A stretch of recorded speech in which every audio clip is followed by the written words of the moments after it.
The views and opinions expressed by the host do not necessarily state or reflect those of the company and its management. Furthermore, the views and opinions of the guests do not reflect the host, the show, the management, and this station.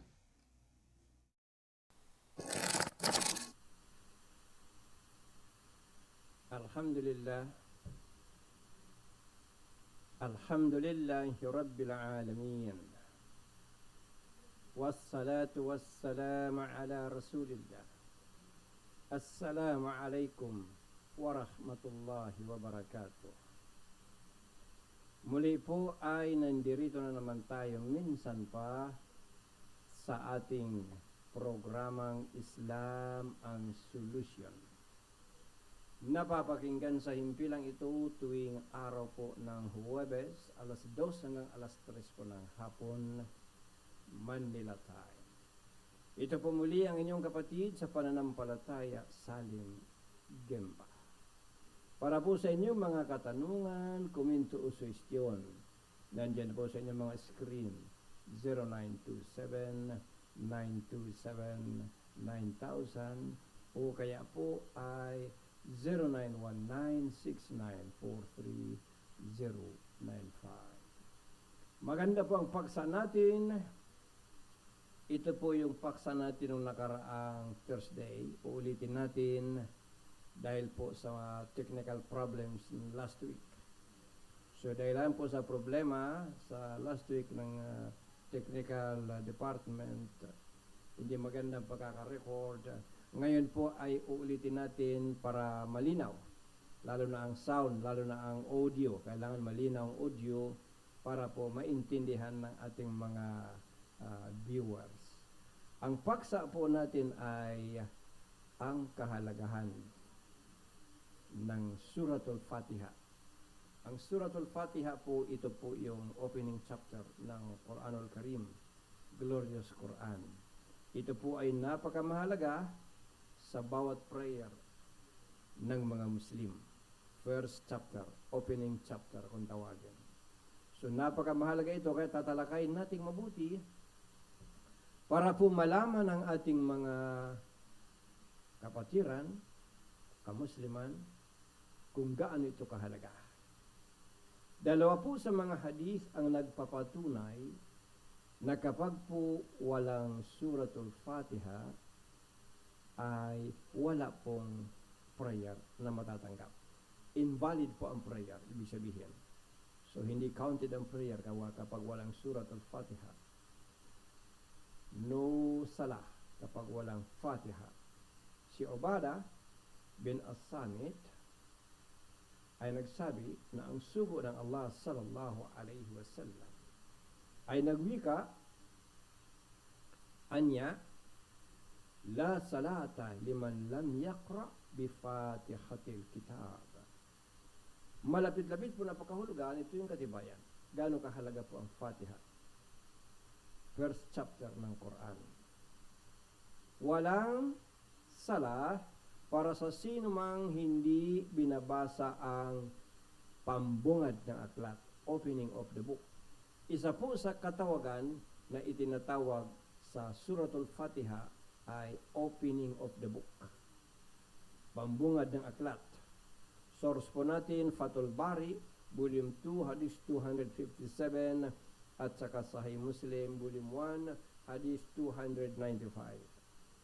So, ibig pong sabihin, ang sala, prayer, sala kung tawagin, prayer, hindi po tanggap, hindi valid pag wala pong Suratul Fatiha. Ganyan po ito ka-importante, mga kapatid, sa pananampalataya. Ang sahih ni Nina Ibn Khudaymah at Ibn Hibban ay naitala na si Abu Hurairah radiyallahu an ay nagsabi na ang sugo ng Allah sallallahu alaihi wasallam ay nagwika ng paganito. Ang sabi niya, La tujzi'u salatun la yuqra'u fiha bi ummil Quran. Malapit-lapit po, napakahulugan. Ang salah na kung saan ang Ummul Quran, Mother of the Quran, Yan ay isang tawag sa Fatiha, Mother of the Quran. Ang sala na kung saan ang Mother of the Quran ay hindi binasa ay invalid. Hindi po tanggap ang iyong sala kapag walang Suratul Fatiha. Source natin, Ibn Khudaimah, Volume 1, Hadith 248, at saka Ibn Hibban, Volume 3, Hadith 139. At marami pa pong mga hadith na mamaya po ay ating babasahin bilang mga katibayan kung gaano kahalaga ang Suratul Fatiha, opening chapter ng Quranul Karim. Mayroon po tayong 5 punto na ating tatalakayin sa abot ng ating oras. Unang punto po, ano ang kasalukuyan na lagay ng kamusliman sa pagbabasa ng Suratul Fatiha sa prayers? So makikita natin ano ang sitwasyon ng mga Muslim sa panahon ngayon. Paano ba nila binabasa ang Fatiha kapag nagpe-prayer? Pangalawang punto na ating tatalakayin ay ano ba ang dakila na kahalagahan ng Al-Fatiha sa bawat raka'ah ng bawat salah. Bakit ba ito napakahalaga? Ano ba ang kahalagahan nito? Then, punto numero 3 po na tatalakayin natin, ano naman ang implikasyon? Kapag binasa mo ang Suratul Fatiha sa prayer, ano po ang implikasyon? Then, number 4 na punto, bakit kinakailangan at obligado ang pagbabasa ng Suratul Fatiha? Bakit ito napakamahalaga? Then number 5, kung hindi mo sinasadya na nakaligtaan mo basahin, nakalimutan mo basahin ang Suratul Fatiha sa prayer, ano dapat ang gagawin mo? Ito po ang ating mga tatalakay na punto por punto sa abot ng ating oras. Ito po yung tinalakay natin last week. Pero dahil sa nagkaroon nga ng technical problem, ngayon po ay ating tatalakayin muli dahil napakahalaga ito na topiko na kailangan po ay mapag-alaman ng ating mga kapatid. Ito po ang episode 36 at saka episode 35, parin topiko. Kaya lang yung episode 35 nagkaroon ng maraming defects. So dito tayo sa episode 36, hanapin mo halimbawa, Islam ang solution, episode 36 ang hanapin mo. Nang sa gayon, makita mo ito. O kaya, hanapin mo, Islam ang solution, September 1, 2022. Pag hindi mo nakita ang episode 36, ang hanapin mo yung petsa, September 1, 2022. Okay. Unang punto, kasalukuyan po na lagay, status ng pagbabasa ng kamusliman sa Suratul Fatiha, the opening chapter, the first chapter ng glorious Quran, banal na Quran. Alam po ninyo, marami po ang mga Muslim na binabasa nila ang Al-Fatiha everyday. Binabasa po ito araw-araw sa ating prayers. 5 beses po tayo mag-prayer araw-araw.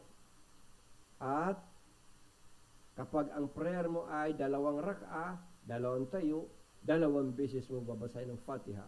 Kapag po Salatul Fajr, madaling araw. Kapag tanghali, 4 na rak'ah, 4 na tayo, 4 na beses basahin ang Suratul Fatiha. Salatul Asar, hapon, 4 na beses, 4 na rak'ah. Salatul Maghrib, 3. Then Salatul Isha. Salatul Maghrib, takip silim. Then Salatul Isha, gabi na. 4 na beses. So, ibig sabihin, araw-araw ito binabasa ng kamusliman. Itong Suratul Fatiha bilang prayer. Alam nila ang kahulugan ng chapter na ito, ng sura na ito. Alam nila ang kahulugan. Ngunit, hindi nila naiintindihan ano ang kahalagahan ng Suratul Fatiha sa bawat tayo mo, bawat raka'a ng bawat prayer. So, alam nila anong kahulugan na binabasa nila. Basahin mo lang yung translation, dali-dali. Ngunit yung kahalagahan, hindi nila batid. Kaya ito, didiinan natin para malaman mo ano ang kahalagahan ng pagbabasa mo ng Fatiha kapag ikaw ay nagpe-prayer. Makikita mo na marami pong kamusliman na kapag po binabasa nila ang Fatiha, mabibilis. Rapid fire kung magbasa. Dire-diretso, non-stop. Lalong-lalo na po kapag buwan ng Ramadan. Kapag po ang prayer ay patungkol po sa tarawih. Yung mahaba na prayer sa gabi. So dahilan sa ang habol ng ibang kamusliman ay matamat ang Quran, mabasa ang buong Quran sa loob ng isang buwan na Ramadan. Pagbabasa nila, ang bilis-bilis. Minsan mali-mali ang bigkas sa bilis. At ito po ay mapanganib. Ibig sabihin, binabasa nila ang Fatiha nang walang feeling. Hindi nila ini-internalize yung kanilang binabasa. Kailangan kasi kapag binabasa mo ang salita ng Allah, ini-internalize mo, pumapasok sa iyong kaloob-looban, bawat kataga ng iyong binabasa, naiintindihan mo, at nafe-feel mo ano ang binibigkas mo. Binabasa nila ito ng walang feeling, at binabasa nila ito ng walang ingat. At kapag ito ay binabasa ng tao ng walang kaingat-ingat, ano mangyari? Ikaw na bumabasa niyan, ikaw ay nagsasala, nagpe-prayer, ngunit dahil sa binabasa mo ang Suratul Fatiha ng walang ingat, ikaw ay nakakapag-prayer, nakakapagsala, ngunit ikaw ay nagkakasala. Ikaw ay nakakagawa ng kasalanan. Opo. Kapag kasi ang pagpe-prayer mo, may mga rules sa pagpe-prayer na tinalakay natin ilang Huwebes. Opo, nandyan, makikita ninyo. Sinimulan pa natin noong episode 31, episode 32, 33, 34, 35. Ngayon 36. Yung 35 at saka 36 pareho lang. Tapi pati na po yung episode 9, puro yan prayer, puro tungkol sa sala, para po ma-educate ang kamusliman. Dahilan sa hindi mo iniingatan ang pagbabasa ng Suratul Fatiha, ikaw ay nakakapagsagawa ng sala, ngunit ikaw ay nagkakasala. At kapag ikaw ay nagkakasala, ibig sabihin, mayroon pong katapat na parusa. So, nag-prayer ka, dahilan sa mali-mali, walang ingat, nagkasala, at dahil sa nagkasala, mayroon pong katumbas na parusa. Kaya ingatan ang pagsasala. Kung alam mo lang na sa pamamagitan ng pagbabasa mo ng mga binabasa kapag prayer, lalo na ang Al-Fatiha, kung alam mo lang na ikaw po ay kinakausap ng Allah, kinakausap mo siya, at siya po ay tumutugon sa iyo. At dahilan sa ikaw ay nananalangin, kasi ang prayer po, ang Fatiha, ang Suratul Fatiha, ang pinakabuod ng Suratul Fatiha, matapos mo purihin ng Allah, luwalhatiin ng Allah, pasalamatan ng Allah, matapos yun, sa kaduluduluhan po humihingi ka ng something very special. Ano yung something na very special? Hinihingi mo ang patnubay ng Allah. So, habang nakikipag-communicate ka sa Allah subhanahu wa ta'ala, tinutugunan ka niya, ina-appreciate niya ang pagpupuri mo sa kanya, then sa dulo, na humihingi ka ng patnubay, bibibigay sa iyo ang iyong hinihingi. Ganun po. Dahil sa kausap mo ang Allah sa sala, ay pagtuunan mo ng kaukulang paggalang at pagpapahalaga ang mga binibigkas mo. Dahil nga, kausap mo siya. Anong hadis ni Muhammad sallallahu alaihi wasallam bilang katibayan na kausap mo ang Panginoon kapag ikaw ay nagpiprayer? Anong hadis? Malapit-lapit na pakahulugan. Kapag sino man sa inyo ay nakatayo sa pagsasala, pagsasagawa ng prayer, siya ay nakikipag-usap sa kanyang Panginoon. Kung kaya't pagtuunan nito kung papaano makikipag-usap sa kanya. Malakas po, authentic po na hadith, Sahih Al-Jami, hadith number 1538 for your complete reference. Ngayon, paano mo maipapakita ang paggalang at pagpapahalaga mo sa iyong sinasamba? Paano mo maipapakita sa Kanya ang pagrespeto mo sa Kanya, paggalang, pagmamahal mo sa Kanya, pagpuri mo sa Kanya, pagluluwalhati mo sa Kanya, kung halos hindi ka makahinga sa sobra-sobrang bilis ng pagbabasa mo ng mga verses ng Quran, lalo tigit ng Suratul Fatiha. Nagets mo? So, kinakailangan maintindihan natin paano ito basahin. Ngayon, pumunta po tayo sa punto numero 2. Ano ang dakila na kahalagahan ng Suratul Fatiha sa iyong salah? Ito po, napakamahalaga po ito. Napakamahalaga ang Suratul Fatiha, talagang importante po ito. Sinabi natin kanina, wala pong salah, walang prayer pag walang Al-Fatiha. Walang prayer na tatanggapin kung wala pong Suratul Fatiha.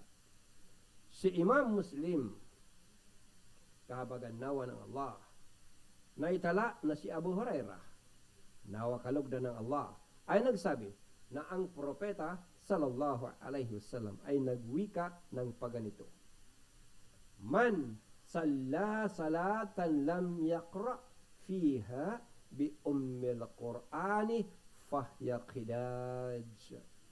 Sino man ang nagsasagawa ng anumang sala na kung saan hindi niya binasa ang ummul Qur'an, hindi niya binasa ang mother of the Qur'an, tinutukoy Fatiha, ang kanyang sala ay incomplete, hindi ganap. Source natin, Ahmad, Volume 2, Hadith number 250. Ngayon, ang tanong ay, papaano ang ma'mum, follower? Kasi yung imam, prayer leader, ang mga nasa likod ng imam, mga followers, kung tawagin, mga ma'mum. Okay. Papaano ang mga ma'mum? Sila ba ay magbabasa rin? Babasahin din ba nila ang Suratul Fatiha? O ang magbabasa lang ay ang imam? Maganda yan na tanong. Ganyan din po na tanong ay naitanong kay Abu Hurairah radiyallahu anhu. At si Abu Hurairah ay tinanong, kapag nakatayo tayo sa likod ng imam, ibig sabihin, babasahin ba natin ito kapag nakatayo tayo sa likod ng imam? Babasahin ba natin ang Suratul Fatiha? Sumagot siya, basahin ninyo ito sa inyong sarili. Ibig sabihin, basahin mo ng tahimik. Dahil narinig ko ang sugo ng Allah sallallahu alaihi wasallam na nagsabi. So ito po yung hadith. Ito yung katibayan na kailangan basahin din natin ang Suratul Fatiha, tayo ng mga ma'mum, tayo ng mga followers. Hindi lang ang imam ang babasa, babasahin din ng mga followers. So mahaba po ito na hadith, putol-putulin natin, bawat kaputol, lagyan natin ng translation. Bawat putol, bawat sentence, lagyan natin ng translation para madali niyo magets. Kasi kung babasahin natin ang buong-buo yung hadith, lahat yung Arabic, saka natin babasahin naman ang buong-buo ang translation, hindi mo alam which is which, saan ang katugma ng verse binabasa. So para malaman mo, tumbok sa tumbok, basahin natin yung Arabic, then basahin yung translation, basahin mo yung Arabic, basahin ang translation, so on, and so forth, malalaman mo kung ano ang tinutukoy natin. Okay. Umpisa natin. So ito yung sinabi ni Propeta Muhammad sallallahu alaihi wasallam na nabanggit sa hadith na sinabi ni Abu Hurairah nung siya itinanong kung ang mga maamumbay babasa rin ng Fatiha. So ito yung sinabi ni Abu Hurairah, sinabi niya, basahin ninyo sa inyong mga sarili dahil sinabi ng sugo ng Allah sallallahu alaihi wasallam ang paganito. Anya? Qala Allahu azza wa jalla, qasamtu as-salata bayni wa bayna abdi nisfaini wa li abdi ma sa'al. Malapit-lapit na pakauluhan, ang Allah nagkataas-taasan ay nagsabi, hinati ko ang prayer, ang sala, tinutukoy ang Fatiha, hinati niya. Hinati ko ang sala sa dalawang bahagi sa pagitan ng aking sarili at ng aking alipin, at makakamit ng aking alipin kung ano ang kanyang hinihingi or ano ang kanyang hinihiling. Dagdag pa ng hadith. Kasi nga pinuputol-putol natin para madali yung maintindihan. Dagdag pa ng hadith. فَإِذَا قَالَ الْحَمْدُ لِلَّهِ رَبِّ الْعَالَمِينَ قَالَ اللَّهُ حَمِدَنِي عَبْدِي. Kapag sinabi ng tao na nagsasala, or kapag sinabi mo, ikaw na nagsasala, ikaw na nag-prayer, kapag sinabi mo, Alhamdulillahi Rabbil Alamin, na ang kahulugan, ang lahat ng papuri at mga pasasalamat ay para sa Allah, ang Panginoon ng lahat ng nilalang. Kapag sinabi mo yan, sasabihin ng Allah, pinuri ako ng aking alipin. So, ibig sabihin po, habang binabasa mo ang Fatiha sa prayer, ay diretsahan ka na nakikipag-communicate sa Panginoong Allah, binibigkas mo yung mga verses, at agad-agad tumutugon ang Allah sa iyong mga binibigkas. Dagdag pa ng hadith. وَإِذَا قَالَ الرَّحْمَنِ الرَّحِيمِ قَالَ اللَّهُ أَثْنَى عَلَيَّ عَبْدِي. Kapag sinabi ng alipin, bakit bro? Alipin ang ginagamit na term, hindi lingkod. Talaga po, yan ang ginamit na abd. Ang pinakadakila na title ng tao, Abdullah, alipin ng Allah. Hindi alipin ng misis, hindi alipin ng kapangyarihan, hindi alipin ng kwarta, hindi alipin ng kanang boss, hindi alipin ninuman, kundi alipin siya ng may-ari ng entire universe, lumikha ng entire universe. Ibig sabihin ng alipin, kasi iba ang connotation nila pag sinabi ng alipin, ibig sabihin ng alipin po, absolute obedience, absolute submission, absolute surrender to the will of the Almighty Allah. Alipin ng Allah. Sumusuko, tumatalima, sumusunod, nagpapasakop sa kalooban ng Allah. Yan ang alipin ng Allah. At yan po ang ginagamit talaga ng term. Ibig sabihin, hindi ka sumusuway sa Panginoong Allah. Kasi alipin ka ng Panginoong Allah. Ngunit ang katumbas naman yan, para isong pangako. Okay. وَإِذَا قَالَ الرَّحْمَنِ الرَّحِيمِ قَالَ اللَّهُ أَثْنَى عَلَيَّ عَبْدِي. Kapag sinabi ng alipin, Ar-Rahman Ar-Rahim, ang pinaka mapagpala, ang pinaka mahabagin.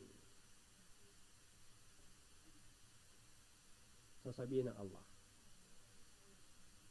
niluwalhati ako ng aking alipin. See? Ibig sabihin, ina-acknowledge ng Allah on the spot. Habang nagpe-prayer ka, ina-acknowledge ng Allah on the spot ang iyong pagluluwalhati sa Kanya. Kaya nga po ba, napakamahalaga na kapag binabasa mo ang Fatiha, maingat na maingat ka. Gagandahan mo talaga. I-maximize mo yung paano mo i-beautify, pati boses mo, gagandahan mo ang pagbabasa, hindi ka nagmamadali, precise ang pagbigkas mo, dahil tinutugunan ka ng Allah. Ina-appreciate ng Panginoong Allah ang iyong binibigkas.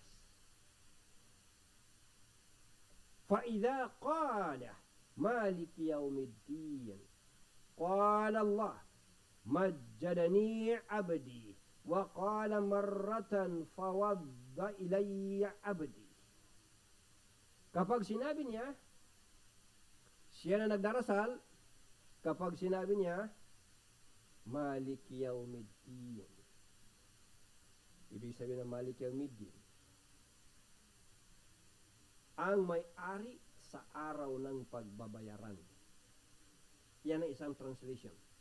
Another translation ng Malik Yawmiddin, ang Panginoon sa araw ng paghuhukom, or ang Panginoon ng araw ng paghuhukom. So, ang ginagamit ng mga scholars, although ginagamit nila yung araw ng paghuhukom, pero marami po ang gumagamit ng araw ng pagbabayaran. Ang may-ari sa araw ng pagbabayaran, Malik Yawmiddin. So, yung isang translation ng Malik Yawmiddin, ang hari ng araw ng paghuhukom. Yung isang translation, ang may-ari ng araw ng pagbabayaran. Bakit pagbabayaran? Araw ng pagbabayaran. Kasi babayaran ka sa araw na yan. Sa mga gawa mong kabutihan, babayaran ka ng gantimpala. Sa mga nagawa mong kasalanan, mga gawa mong paglabag, babayaran ka rin ng parusa. So, pagbabayaran. So, kapag sinabi niya, or ikaw na nagpe-prayer, sinabi mo, Malik Yawmiddin. Nang ibig sabihin, ang may-ari ng araw ng pagbabayaran, sasabihin ng Allah, niluwalhati ako ng aking alipin, or iniukol sa akin ng aking alipin ang lahat ng bagay. Ganun ha? Ibig sabihin, isa namang another great response from Allah subhanahu wa ta'ala. فَإِذَا قَالَ إِيَّاكَ نَعْبُدُ وَإِيَّاكَ نَسْتَعِينُ قَالَ هَذَا بَيْنِي وَبَيْنَ عَبْدِي وَلِعَبْدِي مَا سَأَلَ. Kapag sinabi niya, or kapag sinabi mo, ikaw na nagpiprayer, kapag sinabi niya, Iyyaka na'budu wa iyyaka nasta'in, ng kahulugan, ikaw lamang ang aming sinasamba at ikaw lamang ang aming dinudulugan. Ibig sabihin na dinudulugan, hinihingian ng tulong, hinihingian ng saklolo. Ikaw lamang ang aming sinasamba at ikaw lamang ang aming dinudulugan. Kapag sinabi mo yan, sa Arabic, Iyyaka na'budu wa iyyaka nasta'in. Ikaw lamang ang aming sinasamba at ikaw lamang ang aming dinudulugan. Sasabihin ng Allah, ito ay sa pagitan ko at ng aking alipin, at makakamit ng aking alipin kung ano ang kanyang hinahangad. Alam po ninyo, ang Suratul Fatiha Ito po ang tinatawag na Mother of the Quran. Isa pang tawag rito ay pambungad ng aklat. The opening of the book. Ang pambungad ng aklat. Ganito kadakila ang Suratul Fatiha. At itong entire Suratul Fatiha, 7 verses ng Suratul Fatiha, ito pong Iyyaka na'budu wa iyyaka nasta'in. Ikaw lamang ang aming sinasamba at ikaw lamang ang aming dinudulugan. Ito po, ayon sa mga scholar, ito po ang puso ng Suratul Fatiha. Ganito kahalaga itong verse na ito. Ikaw lamang ang aming sinasamba. Inuna yung samba bago yung dinudulugan. Ikaw lamang ang aming sinasamba at ikaw lamang ang aming dinudulugan. So una mo na yung samba. Pinaka-importanting samba. Then isinunod yung paghingi ng tulong sa Kanya. Ikaw lamang ang aming sinasamba at ikaw lamang ang aming hiningi ng tulong. So ito ang pinaka-puso ng Suratul Fatiha. So kapag sinabi mo, Iyyaka na'budu wa iyyaka nasta'in, ito ay sa pagitan mo at ng Panginoon mo na ang Allah subhanahu wa ta'ala. Ganito ka-special ang verse na yan. Iyyaka na'budu wa iyyaka nasta'in. Ikaw lamang ang aming sinasamba at ikaw lamang ang aming dinudulugan. Dagdag pa. فَإِذَا قَالَ اهْدِنَا الصِّرَاطَ الْمُسْتَقِيمَ صِرَاطَ الَّذِينَ أَنْعَمْتَ عَلَيْهِمْ غَيْرِ الْمَغْضُوبِ عَلَيْهِمْ وَلَا الضَّالِّينَ قَالَ اللَّهُ هَذَا لِعَبْدِي وَلِعَبْدِي مَا سَأَلَ. Kapag sinabi niya na nagdadasal, or kapag sinabi mo, ikaw na nagdarasal, Ihdina siratal mustaqim. Siratal ladhina an'amta alayhim. Ghayril maghdubi alayhim. Waladhdallin. Kapag sinabi mo, or sinabi niya, siya na nagdarasal, kapag sinabi mo, patnubayan mo po kami sa matuwid na landas. Ihdina siratal mustaqim. Patnubayan mo po kami sa matuwid na landas. Ito kasi yung pinakabuod ng Suratul Fatiha. Paghingi ng patnubay, guidance. Dahil dito po sa ibabaw ng lupa, itong planetang daigdig na ito, nag-iisang planetang may tao sa buong universe. Wala pang naibalita ng sensya na ibang planeta na may tao. Hanggang ngayon. Ibig sabihin, hanggang ngayon, ito pa lang ang kilala ng mga scientists na heavenly body or planeta na may tao. So, pinakamahalaga sa tao na taga-planeta ang patnubay. Guidance. Patnubay sa buhay. Yung kilala mo how to live a good life.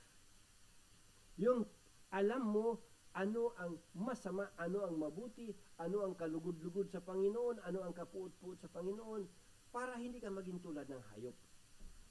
Alam nyo ang mga hayop, kaibaan sa tao, ang tao may patnubay. Ang hayop, walang guidance, walang patnubay. Ang tao, bago niya gawin ng isang bagay, pinag-iisipan, immoral ba or moral. Ang hayop, hindi na pinag-isipan kung nakakahiya ba o hindi nakakahiya ang gagawin nila sa kalsada ng kapwa hayop.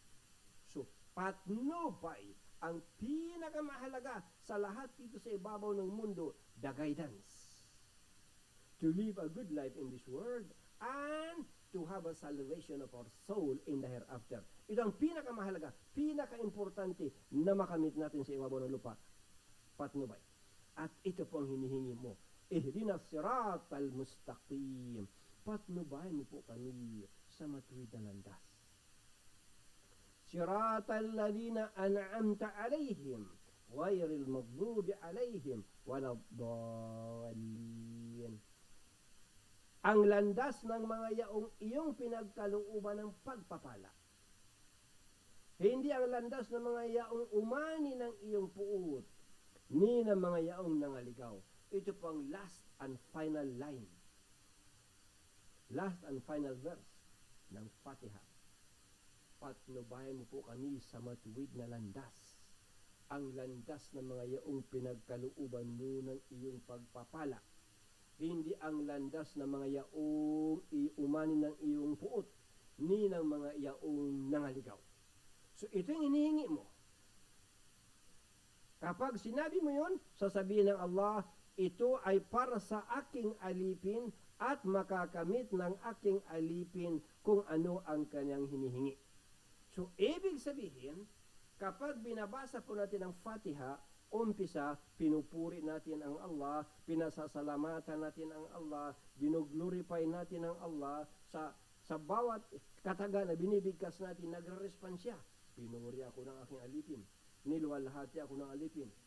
Sa bawat bigkas mo. Then, sa kaduluduluhan, patnubayan mo po kami sa matuwid na landas.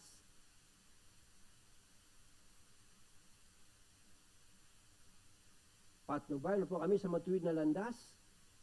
Ang landas ng mga yaong pinagkalooban mo ng iyong pagpapala. Hindi ang landas ng mga yaong umani ng iyong puot, ni ng mga yaong nangaligaw. So, ito ang hinihingi mo sa Allah. At ito ay 5 beses mga Muslim mag-prayer bawat araw. At bawat prayer, mayroong raka, tayo, unit of prayer. Bawat tayo, ito ang binibigkas, itong Fatiha. Either 2 units ang prayer, 3 units ang prayer, 4 units ang prayer. Ito ang binibigkas, bawat unit, bawat tayo sa prayer, ito ang binibigkas. So, kailangan ng tao sa mundong ito, itong mundo na ito, punong-puno ito ng distraction. Punong-puno ito ng tukso. Punong-puno ito ng mga gawaing makasalanan.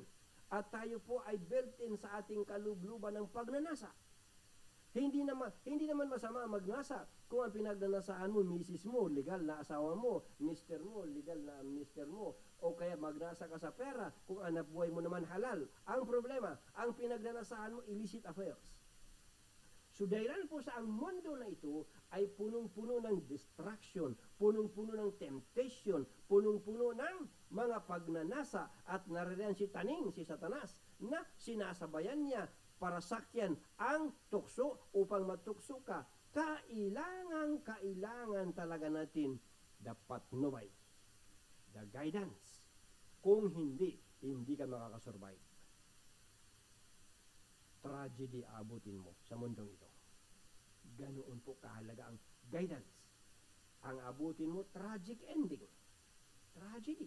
Pag wala kang patnubay, opo, pahamak abutin mo. Dito pa lang sa mundo, lalo higit sa kabilang buhay, impyerno apoy, pahamak ka talaga.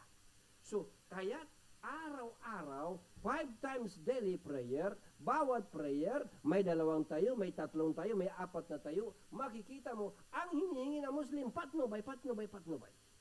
At sinasagot ka ng Allah on the spot, ibibigay sa iyo ano ang iyong hinihiling. So mga kapatid sa pananampalataya, ganito ito kaimportante, kailangang bigkasin ng ma'mum, ibig sabihin kailangan ito ay bigkasin ng follower. Hindi lang ang magbibigkas nito ay imam. Kailangan bibigkasin din ito ng ma'mum, follower. Batay rito sa ating binasa na hadith, dahil nga sa humihingi ka ng patnubay. Matapos mong pakapuri-purihin ng Allah, humihingi ka ng guidance. Humihingi ng patnubay.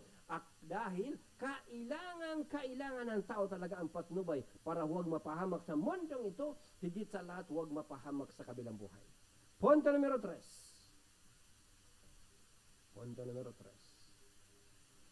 Ano ang implikasyon ng pagbabasa ng Al-Fatiha sa salah? Anong implikasyon? Natural. Pinupuri mo ang Allah. You're praising the Almighty Allah. Binibigkas mo ang pagpapasalamat sa Kanya. Kasi alam mo, kapag po ikaw ay hihiling sa Panginoon, una muna, purihin mo siya, pasalamatan mo siya, i-glorify mo siya. Then, saka ka humingi. Ganun ang protocol, paano humingi sa Panginoon. purihin mo siya, pasalamatan mo siya, i-glorify mo siya, luwalhatiin mo siya, pagkatapos, hingin mo anong hinihingi mo. So, ito po ang implikasyon. Pinupuri mo ang Allah, ginoglorify mo ang Allah, and at the same time, ina-appreciate naman ng Allah ang mga binibigkas mo. Binibigkas mo na kailangan tao sa puso mo. Dahil kung ang binibigkas mo hanggang bibig lang, walang feeling ang binibigkas mo. So hindi totoo ang mga papuri mo sa Allah, hindi totoo ang mga pagluluwalhati mo sa Allah, hindi totoo ang mga pagpapasalamat mo sa Allah. Paano ka tutugunan? Sa hinihingi mo araw-araw. At dahil sa ina-appreciate ka ng Allah subhanahu wa ta'ala, ang mga papuri na iyan ay kanyang tinutugunan. Ito anya ay sa pagitan ko at sa aking alipin, at makakamit ng aking alipin kung ano ang kanyang hinihingi. So ito po ay paghingi sa Allah ng guidance ang hinihingi natin, at kung anong hinihingi mo, sinabi niya, kung anong hinihingi ng aking alipin, ibinibigay ko. Hada li'abdi wa li'abdi ma sa'al. Ito ay para sa aking alipin at makakamit ng aking alipin ano ang kanyang hinihingi. Ganito po ka-powerful ang Suratul Fatiha. At alam ba ninyo, ng Suratul Fatiha, gamot? Kapag binasa mo ito, ikaw na nananampalataya, binasa mo sa may sakit, or mayroon pang isang hadis na ang mga sahaba ni Propeta Muhammad sallallahu alaihi wasallam, binasa nila itong verse na ito, Arabic ha, binasa nila sa natuklaw ng ahas. Gumaling yung natuklaw ng ahas. Iba't ibang klaseng sakit, ito po ang binabasa. Babasahin sa isang basong tubig, tapos ipapainom sa tao. So maraming paraan.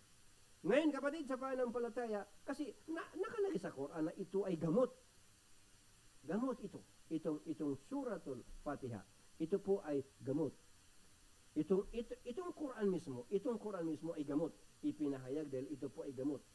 So mga kapatid sa pananampalataya, ang paksa natin ay hindi yung panggagamot. Ha? Minsan paksain natin yung panggagamot. Papaano ang Quran binabasa panggamot? Lalo na sa mga naposes. Yung mga naposes, sinaniban ng mga demonyo. Papaano mo papalayasin yung demonyo kapag sumanib sa isang taong sinaniban? Ibang topic yan. Minsan, talakayin natin yan. Napakagandang topic yan. Ha? Papaano palayasin yung demonyo na sumanib? Dito mo natin mag-focus. Dito sa Fatiha na binabasa kapag nagpe-prayer. Na kinakailangan maintindihan natin na kailangan siniseryosohin mo ang pagbabasa ng Suratul Fatiha. Okay. Punto numero 4. Bakit ba kinakailangan talaga Fatiha nabasahin? Abay, nasabi na natin kanina. Opo, lahat ng ating binanggit sa itaas nagpapatunay sa requirement na ang Suratul Fatiha ay kailangan basahin sa bawat prayer. Tinutukoy po natin na prayer yung salah. Yung mayroong ritual movements, may patayo, payukod, patirapa, paupo, palingon sa kanan, palingon sa kaliwa. Ang tawag roon, salah. Iba yung panalangin na nakataas lang kamay mo, humingi sa Panginoon. Ang tawag roon, dua. So, ang tinutukoy natin, salah. Prayer na ritual prayer. So, ito po ay required sa ritual prayer. Bawat tayo, babasahin ang Suratul Fatiha. At hindi po pwede po na babasahin mo yan sa translation. Hindi yan Fatiha. Lalo na sa mga baguhan, sa Islam, hindi pwede ang babasahin mo translation. Halimbawa, sabihin mo, sa ngalan ng Allah, ang mapagpala, ang mahabagin. Abay, hindi po pwedeng Tagalogin mo. Opo, hindi po pwedeng Tagalogin mo ang pagbabasa ng Fatiha. Kailangan po Arabic. Paano yung baguhan bro? Hindi marunong. Kapag bagong-bago ka talaga, pwede na yung Allahu Akbar, mga movement mo. Then, babasahin mo, mayroong transliteration para sa mga baguhan. Nakasulat sa English, pero ang bigkas Arabic o Romanized transliteration. Kaya lang, mag-aaral ka pa rin ng Arabic dahil kapag yung transliteration ang pinagbasihan mo, hindi mo mabibigkas sa tama. Yung babasahin mo na Arabic, hindi mo mabibigkas sa tama. So, kailangan talaga basahin mo pa rin sa Arabic. Pero for the meantime, baguhan ka pa lang, okay, transliteration. Pero wag naman transliteration hanggang ngayon, 20 years ka ng Muslim. 30 years ka ng Muslim, transliteration pa rin. Hindi ka na nagsumika para mabasa mo ang Quran sa Arabic. Kailangan, mabasa mo talaga. Okay. Nagkakaisa ang opinion ng mga scholars tungkol sa bagay na ito na walang sala pag walang Fatiha. Kapag binabasa mo ang Fatiha sa translation, wala kang sala. So, kailangan basahin mo ito sa Arabic at binabasa mo tama na bigkas. Dahil walang sala pag walang Fatiha. Sinabi ni Propeta Muhammad sallallahu alaihi wasallam, "Man salla salatan lam yaqra fiha bi ummil Qur'ani fahiya qidaj." Sino man ang magsasagawa ng anumang sala na kung saan hindi binasa ang Ummul Quran, hindi binasa ang Mother of the Quran, Fatiha, ang kanyang sala ay hindi ganap. Source natin Ahmad, Volume 2, Hadith number 250. No sala kapag walang Fatiha. Sinabi pa ng Propeta Muhammad sallallahu alaihi wasallam, "La salata liman lam yaqra bi Fatihatil Kitab." Walang salat para sa sino man na hindi binabasa ang opening of the book, pambungad ng aklat. Isa sa katawagan sa Surah Al-Fatiha, pambungad ng aklat. Walang sala para sa sino man na hindi binabasa ang pambungad ng aklat, ibig sabihin Fatiha. Source natin, Fathul Bari, Volume 2, Hadith 257, at saka Sahih Muslim, Hadith Volume 1, Hadith number 295 for a complete reference. So, ibig sabihin, walang sala kapag walang Fatiha. Kaya babasahin mo yan, hindi sa Tagalog, hindi sa English. Basahin mo talaga yan sa original na Arabic. Pabang hindi ka pa marunong, transliteration, Romanized transliteration, pero pagsikapan mo, matutunan mo yan basahin sa Arabic dahil hindi yan Fatiha kapag transliteration. Isa pang hadith, "La tujzi'u salatun la yuqra'u fiha bi ummil Qur'an." Ang sala na kung saan ang Ummul Quran ay hindi binasa ay invalid, hindi tanggap. Ibn Qudaymah, Volume 1, Hadith 248, Ibn Hibban, Volume 3, Hadith 139. At iba pang mga hadith, marami pa. Therefore, reciting Fatiha or opening of the book, kapag po sala, binabasa ng imam, ay kailangan din po basahin ng ma'mum.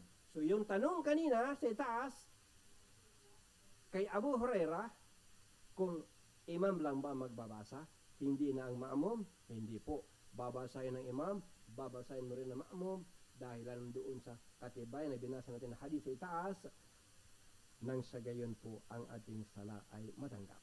Okay. Punto numero 5, last na punto. Paano kung nakaligtaan mo? Nakalimutan mo, nakaligtaan mo, basahin ang Suratul Fatiha. Aha. Halimbawa, imam ka, or ikaw ay ma'mum. Ikaw ay imam, or ikaw ay nagsasalam mag-isa. So, unahin natin yung imam. Then, saka natin isunod yung nagsasala ka mag-isa. Imam ka at nakalimutan mo basahin ng Fatiha. Bihira po ito mangyari. Bihirang-bihira mangyari. Pero nangyayari minsan. Halimbawa po, ang dami mong iniisip na problema. Then, ikaw ang pinag-imam. Nag-imam ka. Imam po, ibig sabihin prayer leader. Yan ang literal na kahulugan ng imam, prayer leader. Then, ikaw ang pinag-imam. Pagkatapos, nakalimutan mo basahin ang Suratul Fatiha. Kailangan i-correct ka ng mga ma'mum. Paano ka nila i-correct? Hindi naman po pwedeng sabihan ka sa wikang Tagalog o wikang Ingles. Kailangan ang sasabihin sa iyo yung wika na ipinapaintulot ng Islam na wika. Halimbawa, sasabihin mo sa kanya, Subhanallah. Ibig sabihin ng Subhanallah, glory be to Allah. Ang luwalhati ay sa Allah. So kapag narinig ng nag-iimam, ang binigkas ng kanyang maamum sa likod, follower sa likod, binigkas, Subhanallah, alam niya kaagad na something is wrong. Once na ikaw na imam makarinig ka sa labas, sa likod mo, sa mga maamum mo na nagsasabing, Subhanallah, ibig sabihin po, may mali kang ginawa na imam. So iisipin ng imam, ano kaya mali ko? Minsan mayroong imam na agad-agad mag-gets anong mali niya, walang Fatiha. Mayroon namang imam na hindi niya mag-gets, ano kaya mali ko? Dahil nga sa gulo-gulo isip niya eh. Marami siyang pinoproblema at siya ang pinag-imam. So dahil sa hindi niya nag-gets, ano kaya mali ko? Katatayo ko lang, kaumpisa ko pa lang, sinita agad ako, halimbawa ganun. Ano kaya mali ko? Hindi na maisip lang mali niya, walang Fatiha. Then, babasahin naman na, itutuloy naman na babasahin yung binabasa niya na hindi Fatiha. Then, uulitin mo. Dapat ang sisita sa kanya, yung nasa first line. Lalo na yung kanyang katapat sa likod niya. Kasi madali niya marinig. Kung magkukorek yung sa malayo, baka hindi niya marinig. Baka kailan pang sumigaw. Pero dito sa first line, ang lapit-lapit lang sa kanya, first line, sa likod niya, ang sumita, kahit na hindi masyadong pasigaw, basta tamang-tama lang. Subhanallah. Ganyan. So alam ni imam na nagkamali. Ngayon kapag sinignalan mo na, binasahan mo na ng Subhanallah, hindi pa rin niya alam, basahin mo na ang first line ng Fatiha. First line ng Fatiha. Sabihin mo, Alhamdulillahi Rabbil Alamin. Yan ang first line. Ang lahat ng papuri at mga pasasalamat ay para lamang sa Allah, ang Panginoon ng lahat ng nilalang. So, kapag narinig niya ang first line ng Fatiha, ngayon, magigising siya, matatauhan, may isip niya, wala pala akong Fatiha. So, babasahin na niya ngayon yung Surat al-Fatiha. Pagkatapos siyang basahin ng Surat al-Fatiha, mayroon siya gagawin sa dulo ng kanyang prayer na mamaya talakay natin. Pumunta muna tayo sa mag-isang nagpe-prayer. Mag-isa, walang makakakorek sa kanya, mag-isa lang siya.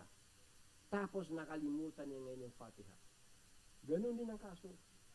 Dami nang iniisip. Minsan kasi ang dami mong problema. Tapos nag-prayer ka. Ngayon, ito po ang nangyari. Siya nga pala. Itong tinatalakay natin, nakalitalya dito sa, hanapin ninyo doon sa Islam and Solution, episode 31, 32, 33, 34.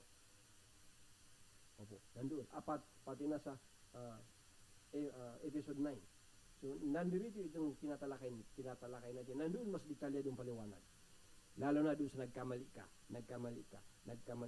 bumasa ng Fatiha, or nakalimutan mo, bumasa ng Fatiha, or nagkamali ka sa prayer, nasubrahan mo yung mga rakaat.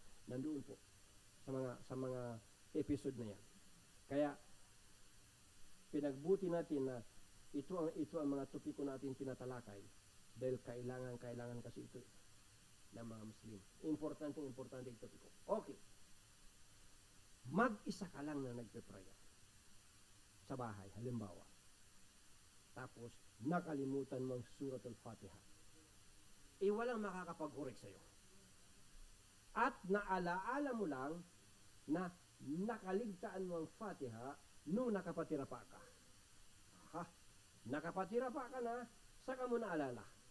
Wala pala akong Fatiha kanina habang nakatayo. Anong gagawin mo? Kaagad-agad, ikaw ay tumayo. Mula sa pagkakasudyod, kaagad-agad tumayo ka. Then, basahin mo ang Fatiha. Tumayo ka. Allahu Akbar. Ganyan. Tayo ka. Then, basahin mo ang Fatiha. Then, basahin mo kung ano pang babasahin. Then, yumuko ka. Bigkasin ang mga binibigkas. Then, tumayo ka. Sami Allahu liman hamida. Rabbana walakal hamd. Na pang binibigkas.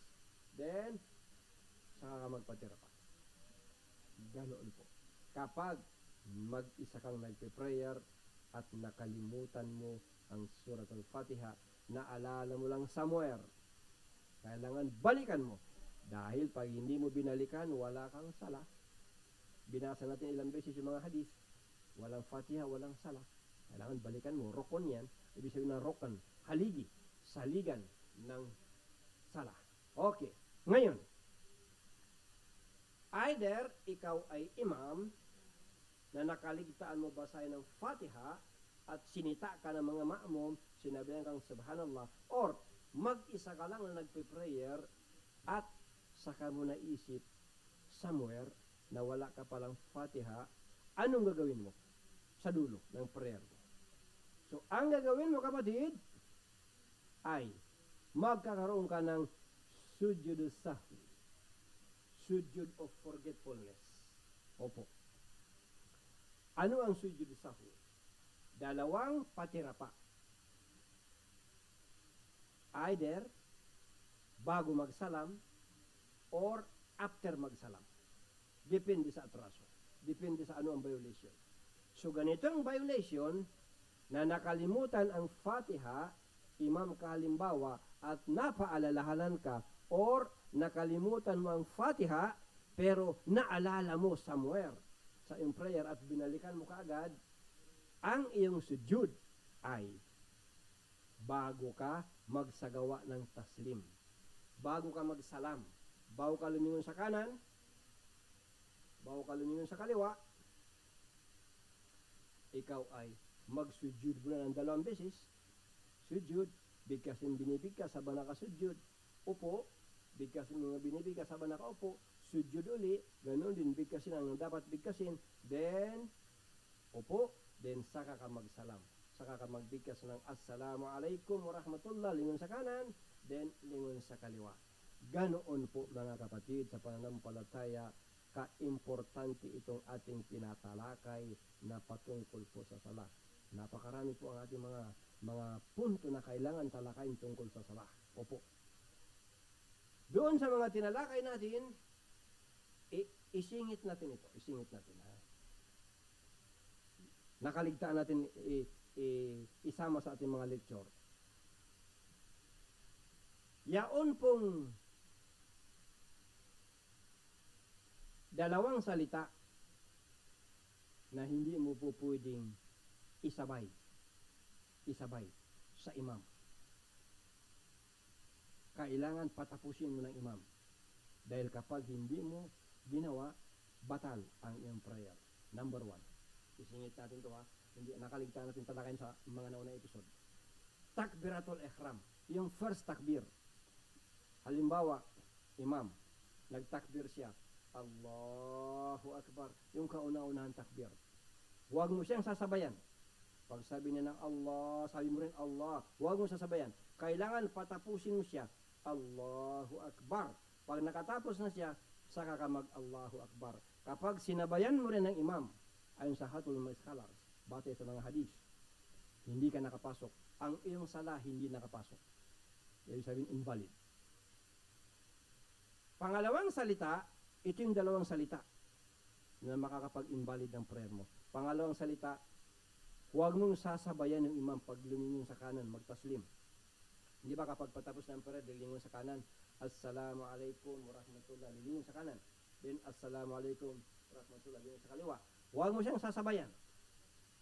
Patapusin mo muna siya makalingon sa kaliwa. Saka ka-umpisa maglingon sa kanan. Then, lingon sa kaliwa. Dahil po, nakakabatal ito ng ating mga prayer. So, marami pa po tayo tatalakayin tungkol sa mga violations o po sa prayer.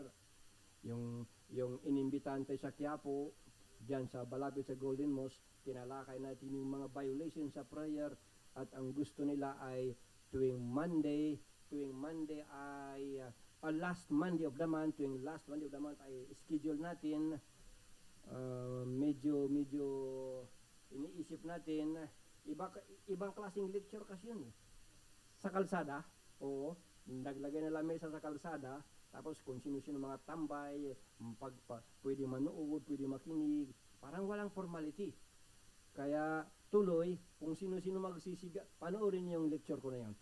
Ang ingay-ingay. Habang nagle-lecture ka, ang ingay-ingay. At kailangan halos pasigaw ang boses mo dahil ang daming ingay sa paligid. Ang suggestion ko sa kanila, dapat ipasok nila, gawin nilang indoor, huwag nilang gawing outdoor dahil hindi nagkakaintindihan ng mga tao. Gawin nilang indoor, ipasok sa bahay, ipasok doon sa building second floor, ilagay nila doon, magkaroon na ganitong lamesa, parang studio type, parang ganito, may microphone, may camera, then magre-lecture. Para po, hindi lang sa formal, para po naka-organize, para walang gulo. Tingnan mo, yung lecture ko na yon, naku, muntik magkagulo pagkatapos ng lecture. Sigawan dito, sigawan doon, magkabilang, may mga magkalaban na grupo doon. Subhanallah. Kaya mukhang hindi kanais-nais yung mag-lecture sa kalsada. Ginawa nila kasi sa kalsada mismo ginanap yung lecture eh. Subhanallah, Allahu Akbar. So yun ang aking suggestion doon sa katatapos ng lecture doon last Monday. Wala na pong oras, naka-isang oras na tayo at magpapaalam na po tayo. Opo, hanggang sa susunod na naman. Oo, limang Huwebes ang September. So itong unang Huwebes, inulit lang natin yung sumablay na lecture natin nung nakaraan po na Huwebes dahil sa technical problems. So ngayon po, magpapaalam tayo. Ito po muli ang programang Islam ang Solusyon. Napapakinggan tuwing alas 2 po hanggang alas 3 ng hapon, Huwebes, Manila time. At ito rin po ang inyong kapatid sa pananampalataya, Salim Gemba. Subhanakallahumma wa bihamdik. Asyhadu an la ilaha illa anta astaghfiruka wa atubu ilaik. At muli po, pagbati ng kapayapaan sa mga nananampalataya sa kaisahan ng Allah. Assalamualaikum warahmatullahi wabarakatuh.